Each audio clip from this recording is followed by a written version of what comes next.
uri kutureba kasheshaka and live omu district ya Kabare and enshonga eitujya tugambaho omukasheshekeri izoba n'enshonga y'ebyamagara ebishonga y'ebyamagareji eitujya tugambaho ereserweho hanyuma ya minister wihanga abw'ebyamagara Dr. Chris Baryomunsi kurugayo akatandika okugumana arambura amarwaro gatargamwe na gamwe omuyihanga kureba enjeri eigarumwe gakora emirimo yago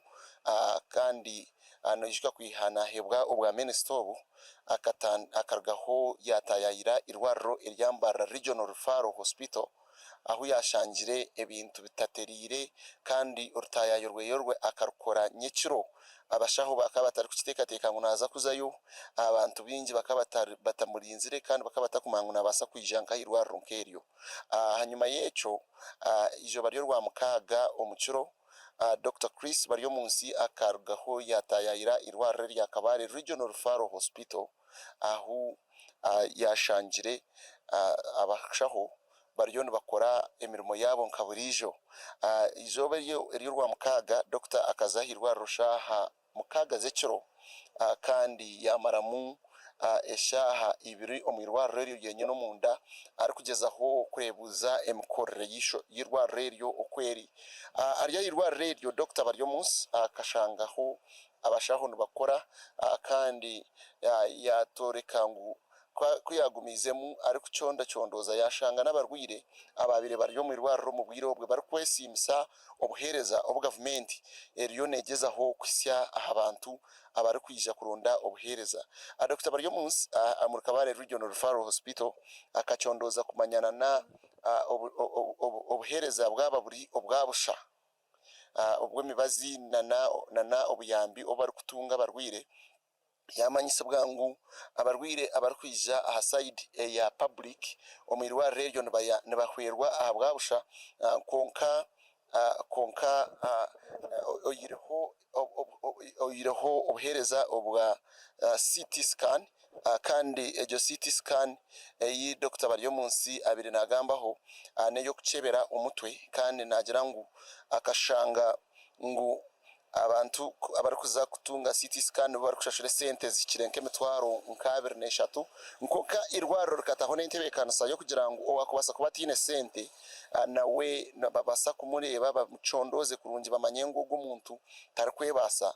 then batekaho muringo oguba kubasa kumisi yaho buyambo atagire kuza kuteganisibwa munonga ikimwe ahabizibu ebi Dr. Baryomunsi ashangire ayirwarro rya Kabare regional referral no kugira ngo ebyoma byabo nka x-ray hamwe na nebyome ebikora omwika ogwa oxygen hariho bitari gukora kurungi munonga kandi obuzibu yabuteka hariba engineers ba ministry abari kucererwa kugaruka kwija gukora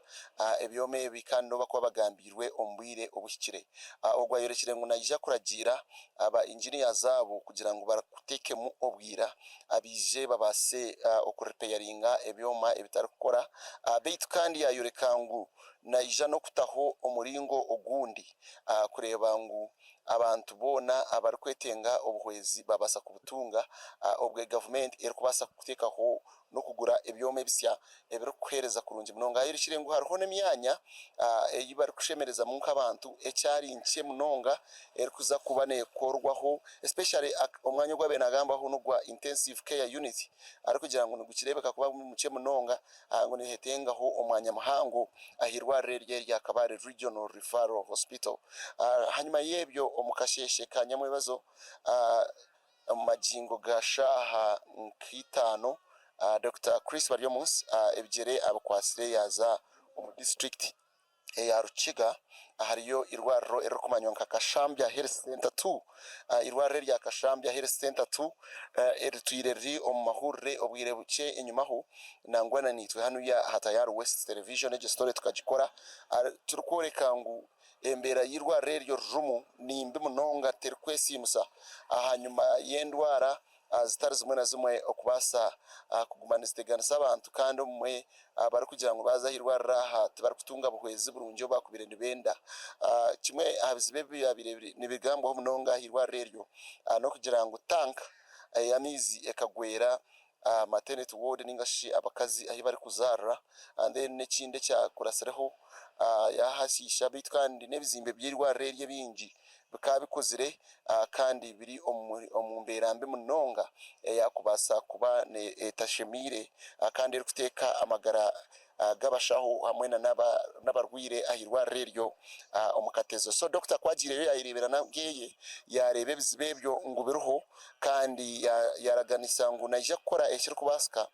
okureba ngu abakozi ba engineers kuruga omu ministry babasa kwija ahirwariro eri ba assessing ningashi barebuze obuzibu oburuho barebe no kuba kubasa kuba nibaburwanisa. Hanyuma y'ebyo Dr. Baryomunsi agumize muna n'oruramburo rweye yaza ahirwariro erya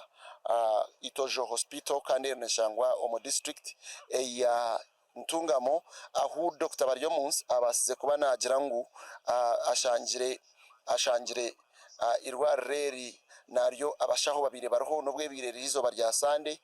kandi babire nibahereza abantu. In fact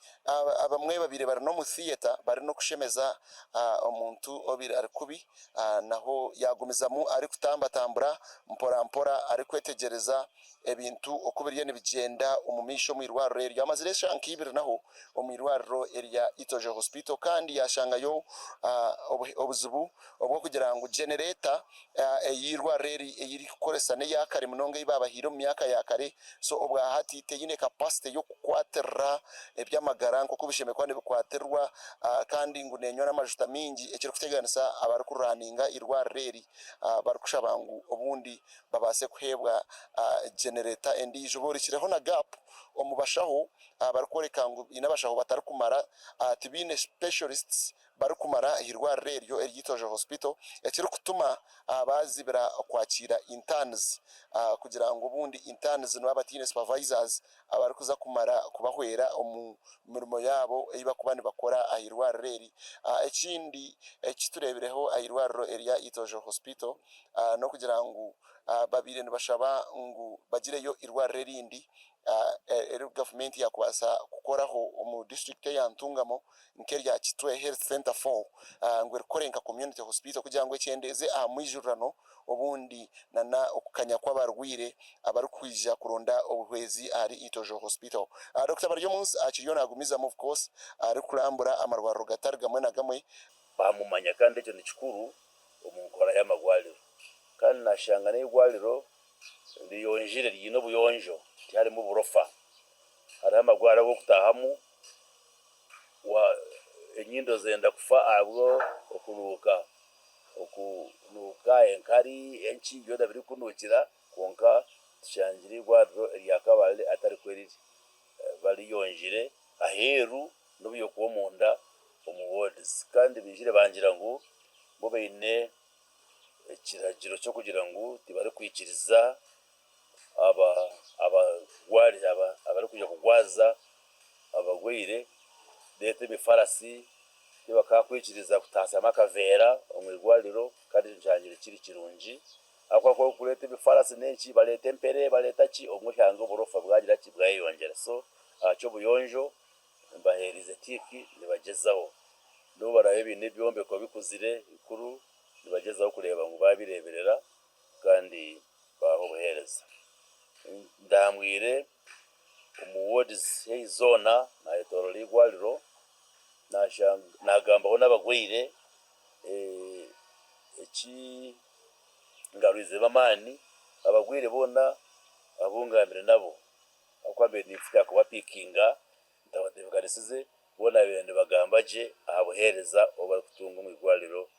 eryakabale bajya n'imibazi nibagitunga iyo umwe n'umwubundi abasa kwara umbazi gumwe ningebire tariho bagigura heru konka bampire kishaningu nibabahereza imibazi kandi abashaho nibo bagamberaje tibari kubajuma kandi kore kwikayo bakoraho juba so echo kinshemeze munonga kandi bayiremo n'ebihandiko mu igwaliro ibiri kwereka ngo obuhereza omwigwaliro no bwabusha kandi icyo twehireyo kugira ngo tukisiyeho byona uko arabe nabukora mu ruramburo rweye rw'amarwarira gandi agarabe naza mu omuyihangeri erya Uganda abit kandi no kongera kugumiza muntu ntushaba